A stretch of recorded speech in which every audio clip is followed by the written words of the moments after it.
sa napaka-special po na ating tema or yung theme po natin. At ito po ay isa po sa mga napaka-importante po na ma-embrace po natin. Okay? And it talks about relationship. At napakaganda po na mabigyan po natin ng diin to at pansin at kahit papaano maging mangyayari pong maganda sa buhay po natin. Okay, so let's go there. Ayan po yung ating title ng message. Part 2 na po ito. Everybody, intimate friendship. Hindi nyo ba alam itong word po na to ay hindi po ito, alam mo yon yung parang create lang natin or naisip lang natin na title. Pero grabe, nasa Bible pala siya. Sabihin natin, nasa Bible. Nandito sa Bible, praise God. Alam mo, sobra-sobra po tayong tuwa na we were able to discover from the Word of God itself. Ano po? God mismo nagsalita. Di ba? Si Lord mismo nagsalita. Yung nag-create ng buong mundo. Yung nag-create sa'yo. Siya mismo nagsalita sa kanyang salita ng Panginoong Diyos. Hindi lang po natin create yung word na yan. Intimate friendship. At saan natin makikita yan? Siyempre po, sa 2 Corinthians po yan, 13-14. Everybody read the Word of God. Come on, let's all read the Word of the Lord. At may memorize nga po natin to from the Message translation. Sige po, the amazing grace of the Master, Jesus Christ, the extravagant love of God, eto po yung Word of God, intimate friendship of the Holy Spirit. Ito pa, yung fourth part, be with you all. So that means we should have the grace of Jesus, we should have the love of God, at huwag kang magtatapos doon. Kailangan mo yung intimate na friendship. At yun po ang medyo maganda po na kailangan natin bigyan ng diin. Bigyan natin ng focus. Ano po, kasi po ito pong intimate na to, yan po talaga yung pwede nating gawin. Yung pangalawa at saka yung una, nagawa na ni God yan. Yung grace, nagawa na ni Jesus yan. Right? He was crucified, and the third day, he rose again for us to be saved. Yung love ni God, nagawa na yan. Wala ka nang, idadagdag, wala ka nang ibabawas. Fix na yan, 100%. Pero po yung third part, when it comes to the Holy Spirit, ay may gagawin ka. Okay? Tignan mo yung katabi mo, may gagawin ka. Okay? At yun po yung friendship na sinasabi po natin. Alright? So kung kayo ay medyo master mo na yung tinatawag po natin na friendship, meron po kayong kahit papano edge. Dito po patungkol po kay God as far as God is concerned, as far as the Bible is concerned. Meron na kayong edge. Kung titignan nyo po yung inyong Friendster, dati Friendster yun eh. Okay. Ngayon po Facebook na. O di ba? Nakita nyo po napakadami nyong friends. Alright? Tama? Ang dami nyo pong friends dun sa Facebook, right? Okay, siguro isipin nyo, paano nyo ba ginawa yon? Paano ba nangyari na naging friend mo siya? Pero syempre, yung friend mo doon ay casual. Di ba? Pero ito, pinag-uusapan natin dito, magiging intimate dapat. Yeah? Kasi meron ka na kahit papano, medyo model. Kung paano mo siya naging friend, yung friend mo ngayon. Tama? Ano ba yung mga ways na nagawa mo para naging friend mo siya? Pero ito po, sinasabi ng Biblia sa atin, friendship naman ito, hindi sa nakikita mo. Friendship ito sa God, right, na nag-create sa atin. Right? At yan po yung goal niya para sa ating lahat. So yun po ay dapat po nating i-cultivate. Ayan. So sa dami po ng dapat po nating atupagin sa pagiging Kristiyano natin, yan ang hindi mo pwedeng ma-miss. Right? At papakita po namin sa inyo kung bakit napaka-importante po ito. Sa dami po ng ating dapat na marinig, sa dapat na malaman, okay? In fact, sa spiritual life mo, sa prayer mo, sa worship, sa fasting, sa lahat ng aspeto ng Christian life mo, sa lahat ng aspeto ng buhay mo. Sa totoo lang, yan dapat ang matupag mo. Yung relationship mo with God, the Holy Spirit. At yan, medyo it will take you a lifetime. Para po, lalo pong madikit ka ng madikit sa tinatawag po nating friendship with Him. Alright, so tingnan po natin, bigyan na po natin ng konting diin, ito pong, sino ho ba yung Holy Spirit? Di ba? Have you ever thought of that? Di ba? medyo meron tayong familiarity with God the Father, familiarity with Jesus. Medyo alam natin, medyo meron tayong understanding, di ba? Ang God the Father, nandiyan po yung John 3:16, di ba? He was the one who gave Jesus, para po magkaroon po tayo ng eternal life. Si Jesus naman, siya po yung nandito, pumunta sa mundo, fully God, fully man, and then He died on the cross, and the third day He rose again, and He went to heaven. Okay po? He went to heaven, at hindi pa siya dumarating. Okay po ba yan? Kaya po may tawag po dyan, rapture. Okay, yan po yung ating, actually hindi rin po yung second coming eh. Ang second coming po kasi is with the saints na. Ang rapture, hindi po siya bababa. We are going to meet Him in the air. 1 Thessalonians yun. We are going to meet Jesus in the air. Alright? Lahat po tayo, makikita natin siya. Lahat po ng tumanggap kay Jesus. Makikita po natin siya, and then meron po yung 7-year feast of the Lamb. Habang may tribulation dito sa mundo. Okay, nagpipiesta po tayo doon. Hallelujah! Parang hindi sila excited doon. Nagpipiesta po tayo doon sa heaven. Okay? Yung po yung 7 years na feast. Pero dito sa mundo, meron itong tinatawag na Great Tribulation. 7 years din yon. So habang napipiesta natin doon, dito naman medyo mabibigat ang mga nangyayari dito sa mundo. Alright? Wala pong maliligtas halos dito sa mundo. Yung mga maiiwan. Wala na maliligtas halos. Kasi sobrang torture po ang gagawin sa inyo. Okay? And then, after the 7 years, lahat po ng mga saints ay bababa with the Lord Jesus Christ, and then there's going to be new heaven and new earth. Are you getting the point? Yun po yun. Okay, so habang nandito tayo, eto na. Ito po dapat nating atupagin, yung intimate friendship. Habang nandito po tayo sa mundo. Yan po yung goal po natin. Alright? Kaya po, yun po yung ating dinidevelop, sinishare sa inyo, para po lalo po nating maintindihan. Kasi importante po maintindihan mo eh. Kasi kung hindi mo naintindihan to, hindi mo gagawin. Tama po ba yun? Paano mo gagawin ng isang bagay hindi mo naintindihan, hindi na ituturo sa'yo? Paano mo malalaman? Kaya po ang Bible sinasabi po niya, my people perish for lack of knowledge. Alright, Proverbs 2:89 yun.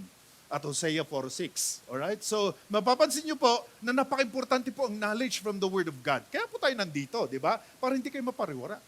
Amen po ba? Isn't that powerful na mayroong Bible? Alright? Para po hindi po tayo mapariwara at lalo po natin ma-dig deeper kung ano pong sinasabi ng Bible. Okay, now, ito na. Paano ba natin gagawin to? In order to pursue a deep friendship or intimate friendship with the Holy Spirit, it begins with recognizing sino ang Holy Spirit? He is God. Okay? Napaka-importante yon. Ito nga, gusto mo nga maging friend, pero yung katabi mo, hindi God yan. Tao siya. And he's going to die. At pwede kanyang i-fail. Pwede kanyang i-upset. Di ba? Pwede kanyang iwan. Amen. Dito po kayo. Pero itong pinag-uusapan natin na friend with God, the Holy Spirit, sisiguraduhin ko sa iyo, hindi kanya iiwan.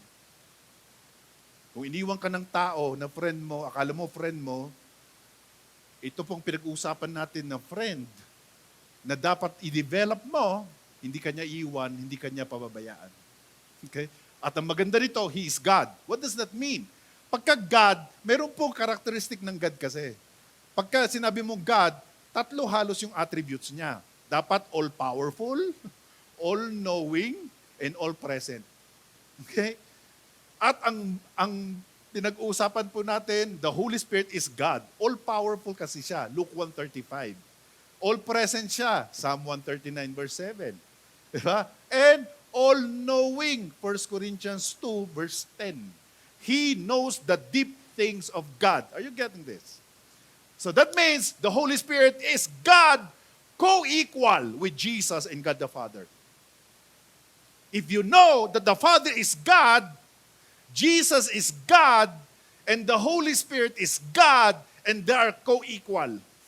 But there's only one God. Yun po yung mystery ng Holy Trinity. So hindi pwedeng meron kang mawala doon. Kaya ang sabi ng Bible sa atin, be with you all. Hindi pwedeng may mawala. You need to have the Father, you need to have Jesus, and you need to have the Holy Spirit. Ang kailangan po natin maintindihan dito, ano bang role ng bawat isa? Ano ba yung assignment nila? Ano ba yung mission nila? At dito, mapapamahal ka sa banal na Espiritu, kapatid. Sinsiguraduhin ko sa iyo yan.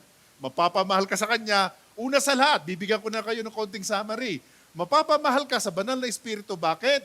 Kasi, siya yung nandito sa mundo. Yun lang, simple lang. Siya yung nandito sa mundo. Ang God the Father nasa heaven. Jesus nasa heaven na. Si Jesus. Ang God, the Holy Spirit, nandito sa mundo. At ginawa niya yung ating katawan as His temples. Hallelujah! Okay? Eto na. That's number 1. Pangalawa, para mapamahal ka with the Holy Spirit, He is a person. Hindi siya yung akala natin, ang Holy Spirit is dove or oil. Di ba? Or anointing or signs and wonders. Yun ang manifestation yun. Right? But He is a person. What does that mean? Ang person kasi, meron po siyang tinatawag po natin na nature of a person. Para ikaw, di ba? Meron kang nature because you are a person. That means, kung person ka, you have a mind. Alright, Romans 8:27. The Holy Spirit has a mind. He has a will. 1 Corinthians 12:11. Okay, that means He has a will. Wala pong nagdidikta sa Kanya. Because He is God. Okay, He gives the gifts as He wills.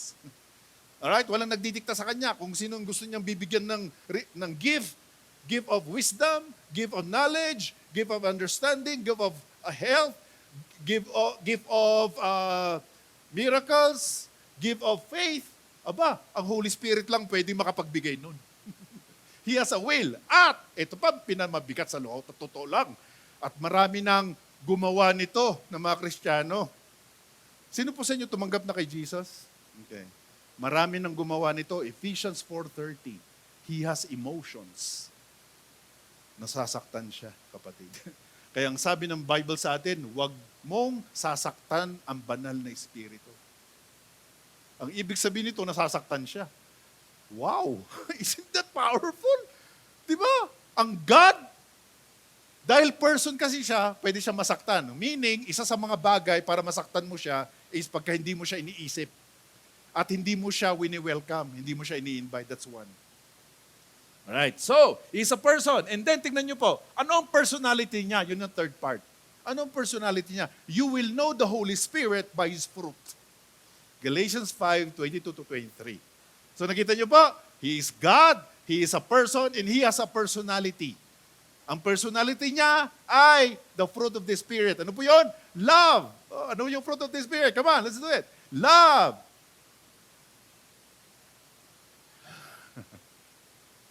Tandaan niyo po mga kapatid, pagka mawala ang Holy Spirit sa buhay mo, wala kang love.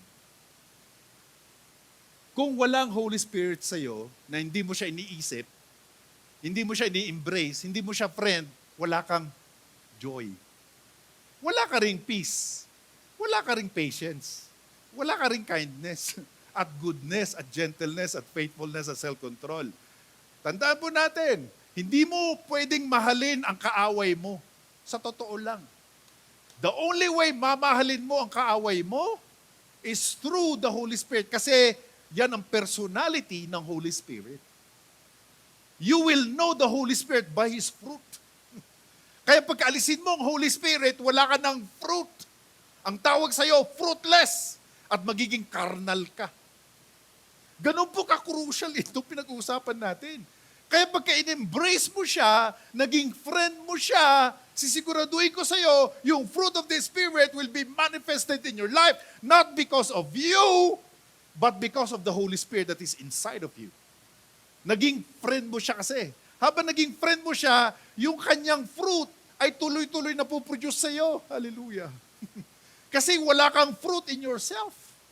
Sa totoo lang. Hirap na hirap ka kayang magmahal. Hirap. Sa dami ng mga problema, ang hirap kayo magkaroon ng joy. Di ba? Puro kung nga naiisip natin, puro pag-aalalala. Alalalala. Ang daming alala. Di ba? Nakukonfuse tayo, wala kang joy. At sabi ng Bible sa atin, Psalm 16 verse 11, in the presence of the Lord, there's fullness of at peace. Ito na, mabigat yung peace. Naku. Dapat peacemaker tayo. Alam mo, nangyayari sa atin? Sa totoo lang, ang dali kaya natin mang-away. Di ba? Pagka may umaway sa'yo, awayin mo din. Sisiguraduhin ko sa'yo. May nag-cut nga lang sa'yo, nagdadrive ka, gusto mo nang sugurin yun eh. Di ba? Walang patawad.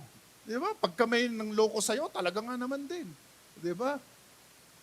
Gagawa mo lahat ng paraan para maka-break even. Tooth for tooth. Eye for an eye. O, di ba? Pero kapatid, eto na, maganda.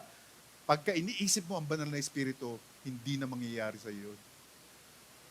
Hallelujah! You will be more loving, joyful, nandun yung peace sa'yo. Alam niyo po yung kindness and goodness?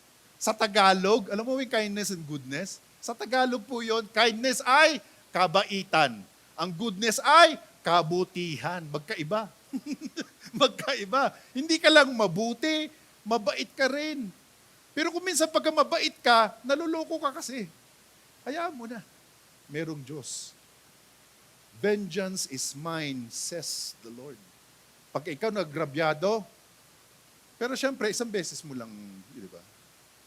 Sa susunod, bigyan mo na lang, tapos huwag ka na lang kukulitin. Okay. O, diba? Pero tuloy-tuloy ka pa rin na nandun yung kabaitan mo. Are you getting this? Kung hindi nangyayari sa iyo yun, eto na, ang atupagin mo, intimate friendship of the Holy Spirit. Kung hindi pa nangyayari sa iyo yung fruit, intimate friendship ang kailangan mo. Kung hindi ka pa nag-manifest in your wisdom, wala ka pang, minsan ang hirap mo, hindi mo nakakintindi, di ba? Wala kang wisdom, understanding, knowledge, wala kang fear of the Lord. Tandaan mo yon, intimate friendship is the key. Kasi pag nangyari yon, aba, praise the Lord. Nagiging holy din tayo. Amen. 1 Peter 1:2, the Holy Spirit will make you holy. Tindi, no? Wala tayong choice, mga kapatid.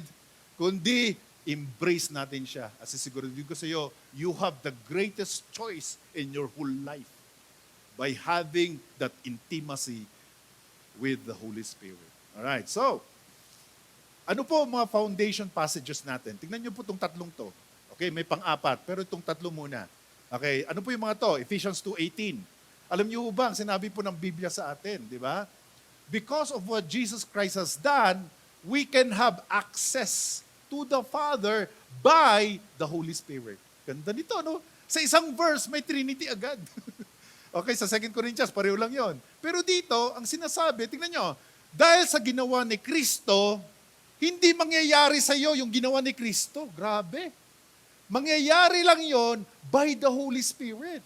Kailangan i-apply ng banal na Espiritu sa iyo para maging full yung ginawa ni Kristo sa iyo. Grabe. Diba? Yun ang sinasabi ko dito. At ang mabigat ko dito, you can have access to the Father. What does that mean? Hindi mo kasi maaabot ang God the Father. There's no way. Diba? Tayo, dahil makasalanan tayo, hindi natin siya maaabot. Si Jesus din. 1 Corinthians 12:3. Hindi rin natin maabot si Jesus. Akala mo, hindi kay Jesus lang ako. Centered ako kay Jesus. Kapatid, there is no way for you to have access to Jesus, sobra-sobrang kaluwalhatian nila at nasa heaven na sila. Okay? The only way para magkaroon ka ng access to Jesus and God the Father is by the Holy Spirit.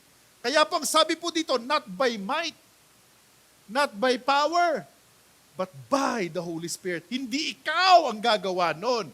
You need the help of the Holy Spirit so that you can go to the Father, so that you can go to Jesus Christ. Kasi ang nangyayari sa atin, sumushortcut ka. Hindi ko kailangan ng Holy Spirit, ako na lang. Ayun ang nangyayari sa atin. Kaya tuloy, napapalpak tayo. Kaya ang dami nababackslide na. Kasi hindi po nila nakita at hindi po natin napansin na may kailangan pala tayong tulong. May tutulong pala sa atin, kapatid. Hallelujah. And then, Romans 8:6, kaya pala may ganito. Kaya pala may Romans 8:6.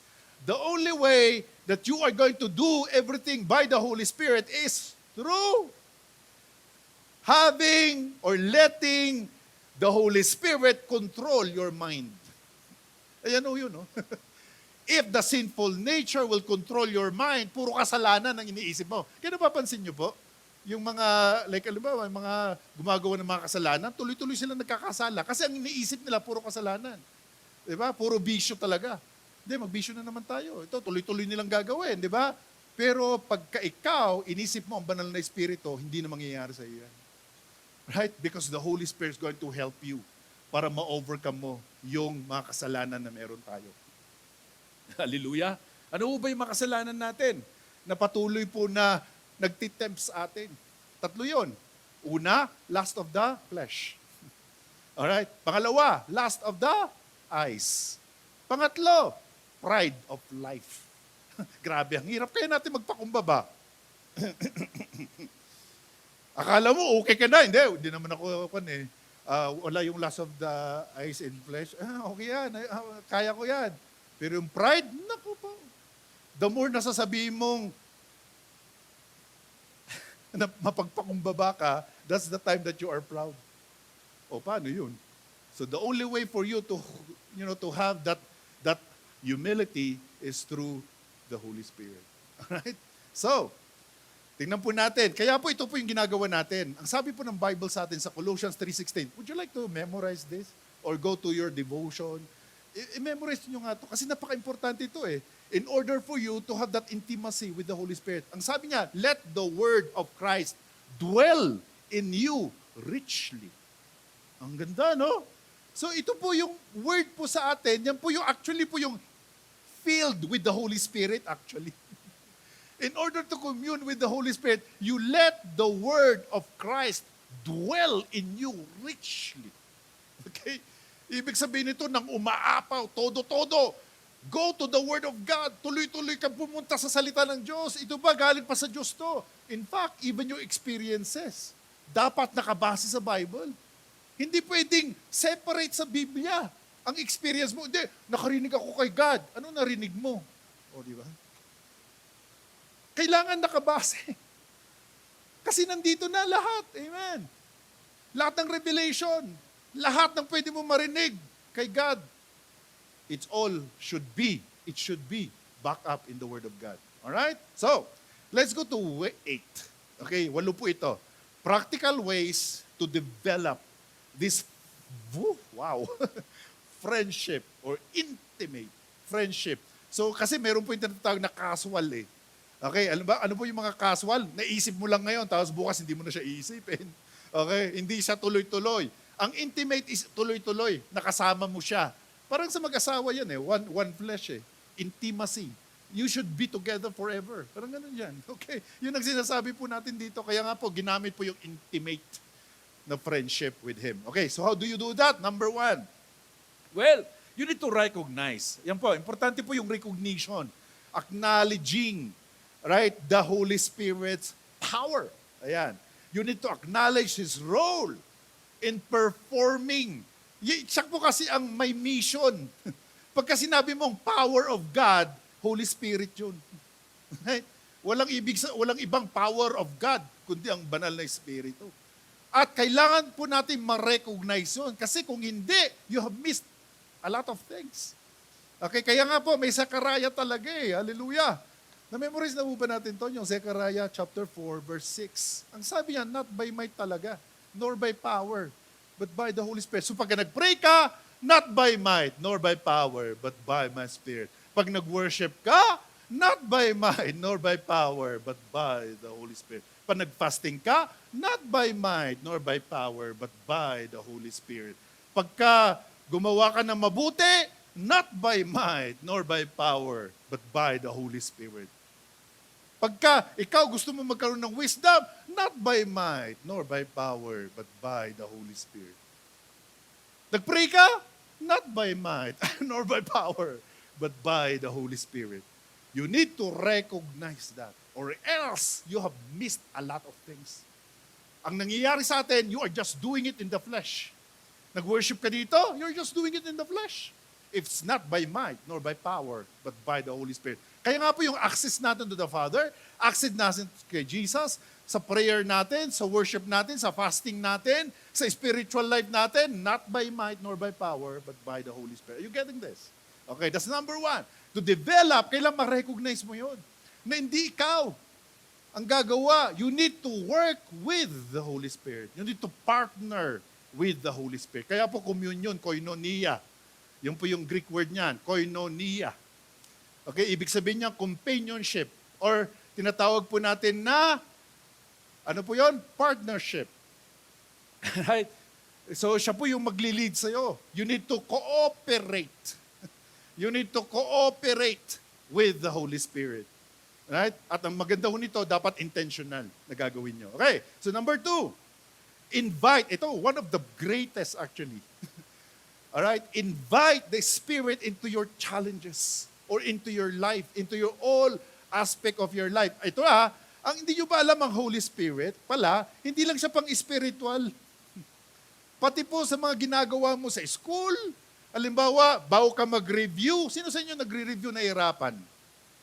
Aba, kailangan mo ang banal na Espiritu. Holy Spirit, help me in my review. I-try mo po yun. Hindi nyo pa ginagawa, di ba? Tingnan mo katabi mo, yung mga young people, hindi nyo pa ginagawa yan. Pero ngayon, gawin mo na. Okay? And it will help you a great, oh my, it will be amazing ho ito. Diba? Mamamanga ka na, bigla ka na nagkaroon na ng wisdom. Diba? Hallelujah. So yun po yun. Okay? You invite, ask for His help in overcoming difficulties. Tingnan niyo po ito, napakaganda po. Sinasabi ko dito. Ito Romans 8:20, in the same way, the Spirit and thou helps us in our weaknesses. Kasi lahat po tayo ay mayroong kahinaan. Wala pong perfect. Kahit na po yung pangalan na perfecto, hindi rin siya perfect. Okay, pinangalan lang sa kanya yung pero hindi siya perfecto. Ibig sabihin nito, kahit na lahat ng church na pupuntahan mo, walang perfect na church. Kahit malalaking churches pa sila, walang perfect na church. Okay? Kung may nakita ka, kung sakali lang, may nakita ka na perfect na church, wag mo na lang samahan yon kasi baka maging imperfect pa. Okay, joke lang yun, joke. Okay. Kasi dahil sa iyo, kaya naging imperfect. Okay, let's go to number 3. Did you know that we need to be teachable? Right? Kailangan po natin ng humility to be taught. Diba? Sa mga leaders natin. Kaya napapansin nyo po, meron po tayong denomination, we want to submit to them, di ba? Kahit na feeling mo lang, mas malaki ka, basta sila yung tinalaga, we need to submit. Yun po yung teachable. We need to be humbling ourselves. Did you know that yan po yung kaaway ng Diyos, yung pride, yun po yung opposite ng humility, di ba? God opposes the proud, but gives grace to the humble. One of the ways para humble ka is to be teachable.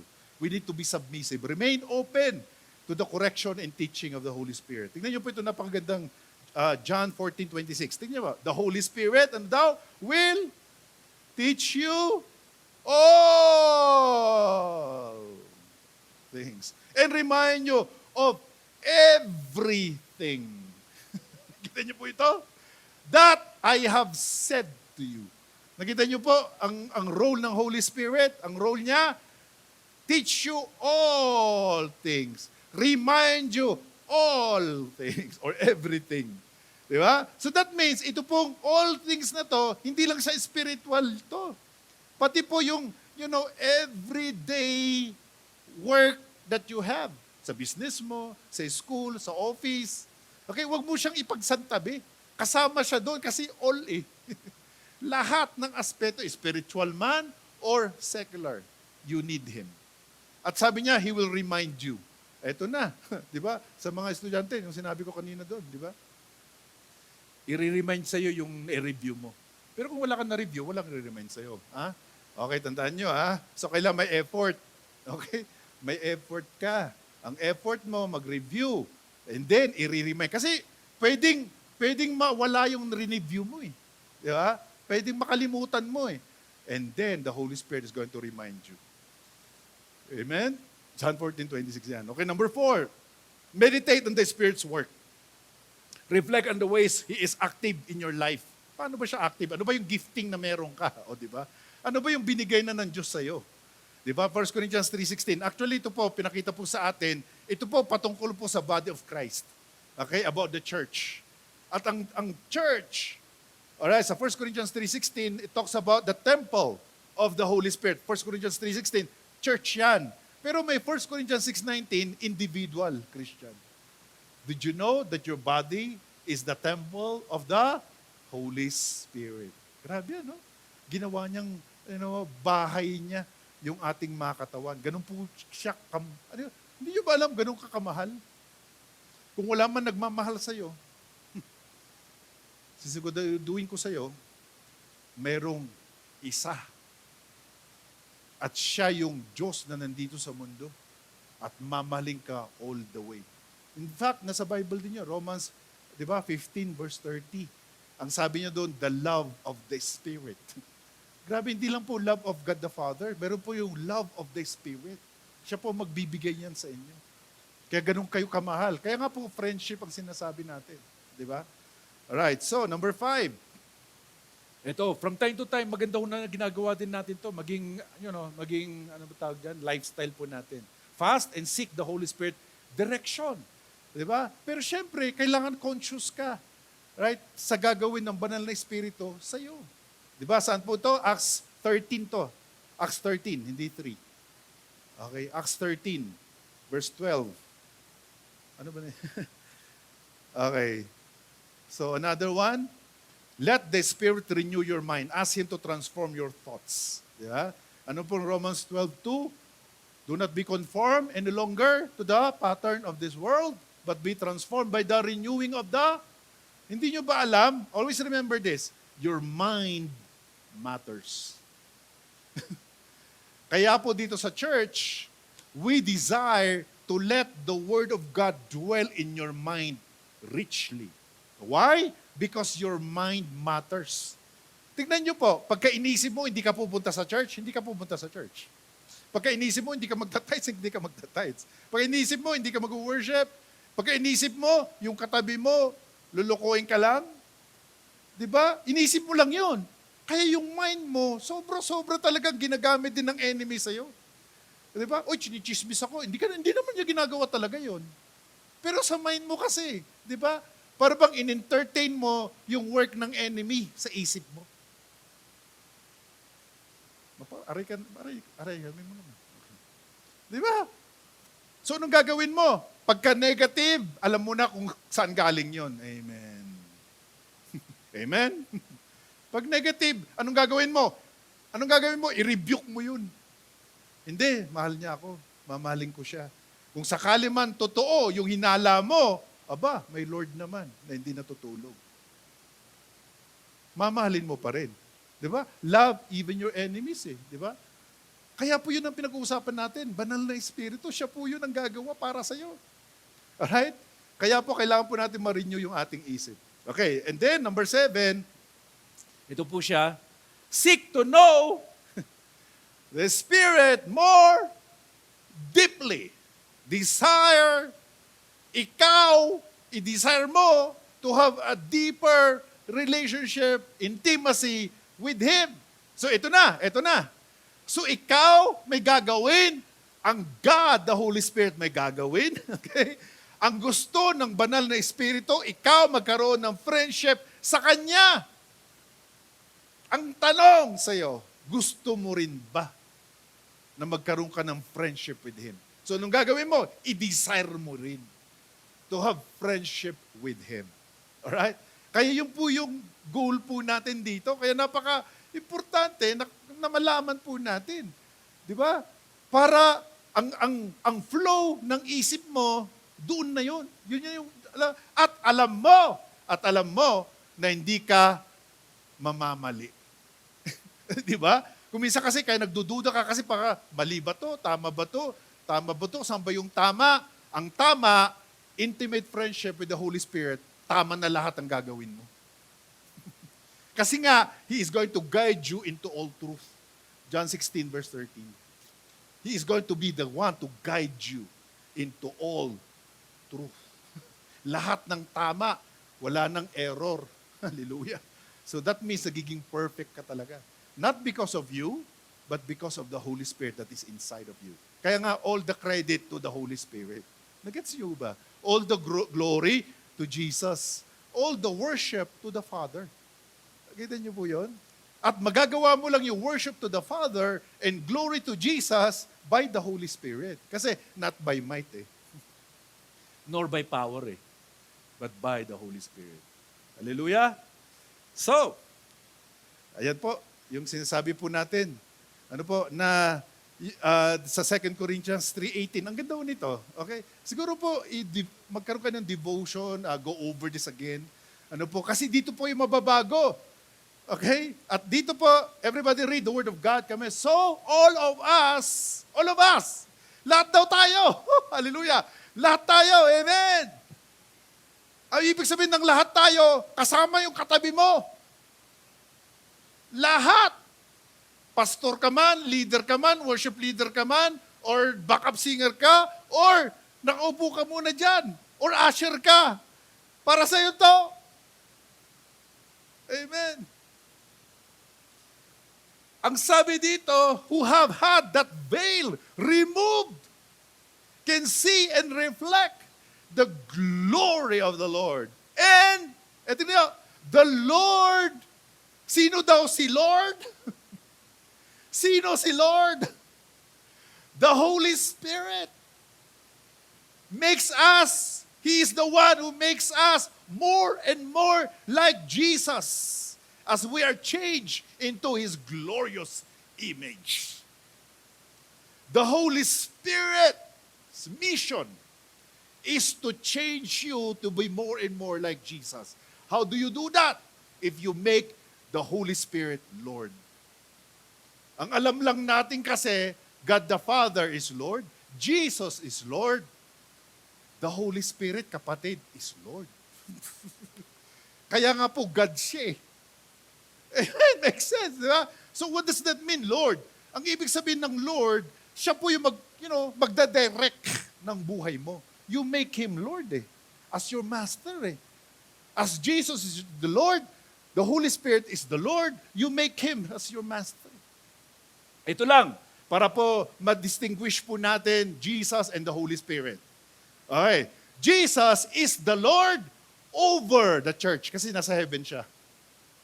Okay, everybody say that. Jesus is Lord over the church. The Holy Spirit is Lord in the church. Nagets ho ba natin? Bakit po in the church? Kasi po siya po yung nagtatrabaho. Ang Holy Spirit, siya po yung nagtatrabaho para maging kagaya mo ang Panginoong Jesucristo. So nakikita niyo po, si Jesus and Holy Spirit, hindi mo pwedeng paghiwalayin. Or else you will be in trouble. Alright? Kasi ididikit ka na, ididikit din kay ating Panginoong Jesucristo So nakita niyo po yung Trinity, napakasaya, di ba? Amen. Hallelujah. Hindi ka pwedeng isa lang. Tatlo sila. But there's only one God. Okay, so let's go to our, rely on evangelism. Siyempre, number 8 yan. Di ba? Let's go to our application. Okay, tingnan niyo po ito. Kasi po, para po ma-apply po natin. Kasi na-bless tayo, di ba? Ibig sabihin, excite tayo sa teaching, di ba? So ngayon, paano ba natin ma-apply? Ano bang gagawin natin? Okay, let's go. Sa morning pa lang, sino sa inyo ang nagigising sa umaga? Siyempre. Yung may iba tanghali na kasi nagigising. Okay? Kaya dapat umaga ka magising, okay? Kasi para ma-apply mo to, ha? Alright. Start your day with a prayer, acknowledging that your strength for the day comes. Okay, tanda niyo ha?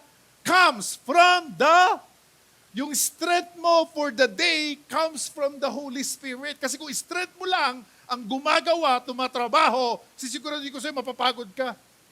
But if you have the strength of the Holy Spirit, parang fresh na fresh ka hanggang gabi. Parang hindi ka, ang ganda ng tulog mo, kahit isang oras lang ang tulog mo. Kasi nga talagang, Kaya po ang tawag po sa Holy Spirit, sa 4 verses sa Scripture sa Amplified, ang tawag sa kanya, isa sa mga tawag sa kanya, strengthener. Amen? Strengthener. What does that mean? Nangihina ka, nagiging zero ka, nalolobat. Yung may iba, zero bat. Parang gusto mo na matulog, di ba? Di ba? Sa dami nang nangyari, di ba? Zero bat ka. Pero kapatid, tandaan mo, pagka nakaplug ka ulit sa banal na Espiritu, may strengthening ka na naman. Ay, kasi po, ang tawag sa kanya, strengthener. Para, Okay? So kailangan nakasaksak. Kasi kung minsan, nandyan lang yung charger, pero hindi naman nakasaksak. Akala mo nakasaksak, pero hindi pala nakadiin. Idiin mo maigi para nakasaksak, para yung kuryente ay magpo-flow, para mag-charge. Ganon din sa banal na Espiritu, kailangan nakasaksak ka. Para yung electricity nun, the strengthener, the Holy Spirit is going to quicken your mortal body. Romans 8:11. And He's going to make it alive again. Magiging full bat ka ulit. Until bukas na naman. Kasi low bat ka na naman eh. Bukas low bat ka na naman. Kaya mafu-full bat ka ulit. Nagets nyo? Bago ka matulog, full bat ka na. Kinabukasan, low bat ka na naman. Tapos kaya ma-charge ka ulit para mag-full bat ka na naman. Okay? Tapos malulobat ka na naman sa gabi. Tapos kinabukasan, di ba? Ganun yun. Until, you know, until dumating si Lord. Diba? So how do you say it? Let's say it. Okay? Everybody. All right? Let's do this. Let's say, Holy Spirit, I depend on your power today, not my own. Lead me as I face the task ahead. Ganda nito. Alam mo, ang ganda nito na maging lifestyle mo. Pag-iisip mo sa umaga, kahit memorize lang muna, di ba? Until such time, kasi memorize lang sa mind lang eh. Pero later on, magiging sa puso mo na to. Habang sinasabi mo, nagkakaroon ka ng pananampalataya, dun mo na natatanggap yung gagawin ng banal na Espiritu sa iyo. So, ang short talk natin, sabihin mo lang, Holy Spirit, fill me with your power today as I carry out the will of God. Amen? Okay, sa noon, eto na, may gagawin ka ulit. Let the Spirit renew your mind. As you prepare for the day, ask the Holy Spirit to renew your thoughts. Spend time meditating on Scripture and ask, Holy Spirit, everybody say, Holy Spirit, help me think and act in ways that honor God today. Ang short talk natin, renew my mind, Holy Spirit, and help me focus on your truths. Kasi He's the one who's going to guide us into all truth. Okay, sa gabi, bago tayo matulog, ay, bakit walang night? Ayan. Meditate on the Spirit's work. Before bed, reflect on how the Holy Spirit has been at work throughout the day. Diba? So, come on, let's all say it together. Holy Spirit, thank you for being present with me today. Help me see your hand in everything. In short talk natin, thank you for dwelling within me. Holy Spirit, continue to guide me as I rest. Hallelujah. Amen. So, prayerfully, na nag-grasp po natin to, mga kapatid. Kasi po, isang bagay lang na medyo atupagin mo as long as you live is to have intimate friendship. Medyo matagal-tagal nga lang. Okay? Pero, praise God, pwede mo nang i-start. Di ba? I-start mo. I-start mo. How do you do it? Dito muna. Sabihin, kinakausap mo muna siya. Diyan ka muna mag-start. Kinakausap mo muna siya. Until such time, ililid ka sa Bible. Until such time, ililid ka sa prayer. Until such time, ililid ka sa fasting. Until such time, ililid ka sa evangelism. Until such time, ililid ka sa lahat ng gagawin mo. And you will never go wrong. Alam nyo naman na ang dami nating kapalpakan. Amen? Sa mga decisions natin. Mga major decisions, mali-mali tayo eh. Sinong may fault nun? Hindi ka nag-ask ng help with the Holy Spirit. Kapatid, hindi mo ba alam na nagsasalita siya? At napapakinggan ka niya? Kaya nga, ginawa niya yung ating katawan bilang kanyang mga templo. Kaya hayaan po natin ng ganon. Mag-sink deep in our hearts, in our minds. Para po, pagkatapos po ng ating service, as you go forth from this place, medyo, di ba? Para bang, i-reflect mo ulit, i-meditate mo ulit yung mga ating napag-usapan. Di ba? Hindi yung, pagkatapos ito, tapos na rin yung service. Tapos na rin sa isip mo yun. Ang dami mo nang iisipin. Wag po. Dapat tuloy-tuloy, na iniisip mo siya. Alright? Tuloy-tuloy na iisipin mo siya. Di ba? Bago ka matulog, isipin mo siya ulit. You talk to Him. And then, nadidevelop na yung intimate friendship. At ang maganda nito, wow, ang maganda nito, ayan na. Tuloy-tuloy po na nakukultivate na yan, yung friendship mo with the Holy Spirit. And you are going to have the best life now. Sa totoo lang, hindi lang po sinasabi yung best life. The only way na magkaroon ka ng best life is by your intimacy, your friendship, your relationship with the Holy Spirit. Kaya nga po, bago po tayo magwakas, isipin po natin saglit, kung mayroon kang friend na nandito sa mundo, ano kaya friend ka ng kapitan? Ano kaya friend ka ng mayor? Ano kaya friend ka ng presidente ng Pilipinas? O congressman muna. Paano senador? Paano kaya presidente ng Pilipinas? Di ba? What a privilege to be friend with the president. Siyempre, access mo, grabe yung access mo naman. Di ba? Sa Malacanang, napakadaming bodyguard doon. Doon ka lang. At kinakausap ka, oh. Uy, ang dami niyang meeting. Ay, yung friend ko, oh. Ikaw yun. Uy, yung friend ko nandun, oh. Uy, halika. Kapatid, hindi nyo ba alam ang pinag-uusapan natin dito? Para sa inyong lahat. Bihirang-bihira yon. Isa, dalawa, maging friend ng presidente. Pero ito, yung friend mo with the Holy Spirit, it's up to you. Kung gusto mong mangyari to. The Creator of the heavens and the earth.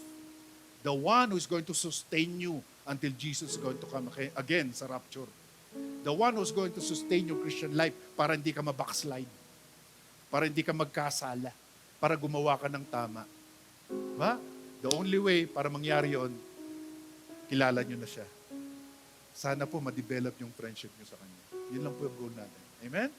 Sige po, let's all stand. Can we just bow down our heads for a while? And meditate natin saglit in our few minutes of our time. Meditate lang natin saglit. Ano po yung ating napakinggan? Holy Spirit. Intimate friendship of the Holy Spirit. Wow. Be with you all. Grabe. Ibig sabihin nito, lahat tayo, pwede tayo magkaroon ng intimate friendship. Yun ang sinasabi ng Bible sa atin. Lahat tayo. Di ba? So, syempre, it's up to you kung paano mo ma-develop to. Di ba? Paano ba i-cultivate to? Sinasabi po natin mga practical ways. Pero, ikaw pa rin ang gagawa niyo. Ginawa na at gusto niyong gawin niya ng banal na Espiritu sa iyo. Pero ikaw, sana po, salubungin natin siya sa kanyang desire sa atin. Amen? As heads bowed, ano po?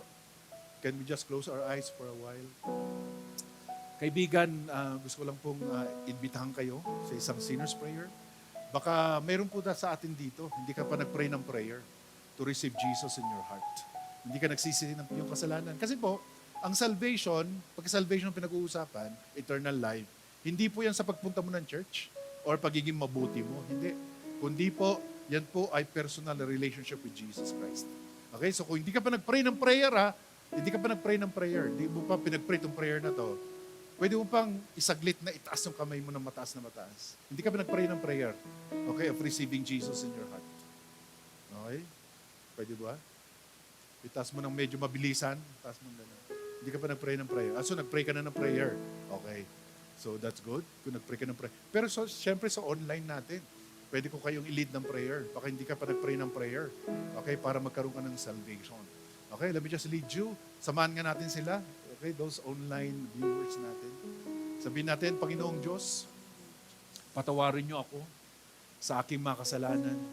Pakalinisan niyo po ang aking buhay. Salamat po sa iyong pagpapatawad. Panginoong Isus, pumasok ka sa aking buhay. Ikaw na maghari at maging Panginoon. Tandaan nyo, if you pray that prayer, heaven ang pupuntahan nyo, whatever happens to you. Okay. Hallelujah. Thank you, Lord. Diba? Amen. So, sa atin po lahat na nakatanggap na sa ating Panginoong Jesucristo, tandaan po natin ang banal na Espiritu, intimate friendship, ang goal po ng bawat isa sa atin. Alright? Para po, lalo po tayo makakilala sa ating Panginoong Isus at sa ating God the Father. Amen? So ngayon po, we're going to give our tithes and our offering. Alam niyo po, napaka-importante po na may pananampalataya ka pagka ikaw ay nagbibigay. Okay? Kasi po, ito pong ginagawa po natin ay faith lahat. By faith. Yung pag-receive po natin ng Bible, by faith. Yung alam natin may Diyos, by faith. Yung pagpunta mo sa church, na pagpapalain ka, by faith. Yung pagbibigay mo, by faith din. Alright? So, alam mo, ang sinasabi ng Bible sa atin, di ba? Do not rob God. Di ba? Sabi nga niya dito ninanakawan niyo ako. Sabi nga niya sa Bible di ba? Sabi niya, test me on this if I'm not going to open the windows of heaven, pour out so much blessing upon you, itry ka na natin. Okay? Let's give our tithes and our offering. At hayaan natin ang Diyos ang magpapalago niyan. 30, 60, and even 100-fold. Sige po, itaas po natin yung ating mga ikapo, ating mga tithes and our offering. Let me just bless that. Our Heavenly Father, bless, O God, our tithes and our offering. Every one of us, Lord. And those online tithers and givers, Lord, bless them as well, O God, I pray. Touch them, Lord. Let it grow, O God. Their seed money, Lord, to this ministry. Let it grow, Lord, a 30, a 60, and even 100-fold. In Jesus' name. Sige po, let's all raise our hands. And pati po, dun sa online viewers natin, ano po, para sa inyo din po ito. The Lord bless you, and the Lord keep you. The Lord make His face shine upon you, and the Lord be gracious to you. The Lord turn His face toward you, and the Lord will give you peace. Right now we declare everyone in this church will prosper in all things and be in health, even our soul prospers. Goodness and mercy will follow us all the days of our lives, and we shall dwell in the house of the Lord forever. With long life and fruitful life will God satisfy us and show us His salvation. Come on, let's receive it. In Jesus' name.